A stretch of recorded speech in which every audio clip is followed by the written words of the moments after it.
আজ 1447তম হিজরি নববর্ষ, একটি নতুন বছরের সূচনা। মহররম মাসের শুরুতেই খুলে যায় এক নতুন হিসাবের খাতা।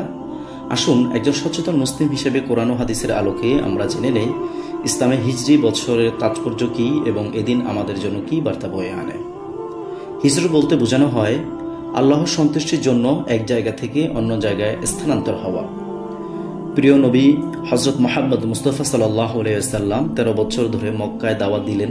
তখন কুরাইশরা তার উপর ও মুসলমানদের উপর প্রচণ্ড নির্যাতন চালাতে থাকে। ইসলাম সেখানে পরিপূর্ণভাবে প্রতিষ্ঠা করা সম্ভব হচ্ছিল না।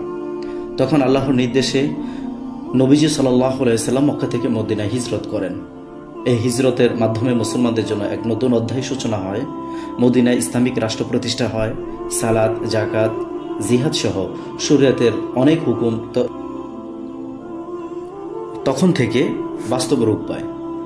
প্রিয় নবী সাল্লাল্লাহু আলাইহি ওয়াসাল্লাম যেদিন মক্কা থেকে মদিনায় হিজরত করেন, সেই দিনটিকে কেন্দ্র করেই ওমর ইবনুল খাত্তাব রাদিয়াল্লাহু তাআলা আনহু আরবি বর্ষপঞ্জিকা লিপিবদ্ধ করেন তথা হিজরতের সূচনা হয়।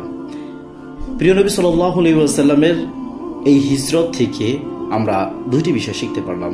এক, যেহেতু হিজরি সন থেকে ইসলামের বিধানগুলো পরিপূর্ণ রূপ নিতে থাকে, তার মানে বোঝা গেল হিজরি সন তথা আরবি মাসের সাথে মুসলমানদের সমস্ত ইবাদত সম্পর্কিত। তাই একজন মুসলিম হিসেবে আরবি মাস সম্পর্কে জ্ঞান রাখা আমাদের জন্য আবশ্যক। দুই, রাসূল সাল্লাল্লাহু আলাইহি ওয়াসাল্লাম নিজের মাতৃভূমি ছেড়ে মদিনায় হিজরত করেন আল্লাহর সন্তুষ্টি ও ইসলাম প্রতিষ্ঠা করার লক্ষ্যে।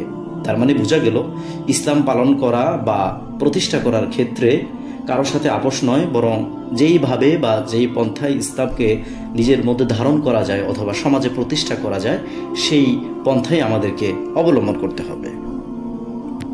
সহিহ বুখারীর 10 নম্বর হাদিসে প্রিয় নবী সাল্লাল্লাহু আলাইহি ওয়াসাল্লাম বলেন, আল মুহাজিরু মান হাজারা মা নাহাল্লাহু আনহু, অর্থাৎ প্রকৃত মুহাজির সেই যে ব্যক্তি আল্লাহ যেসব কাজ নিষেধ করেছেন সেগুলো পরিত্যাগ করে। হিজরি নববর্ষ কোনো উৎসব নয়, বরং এটি আত্মসমালোচনার সময়।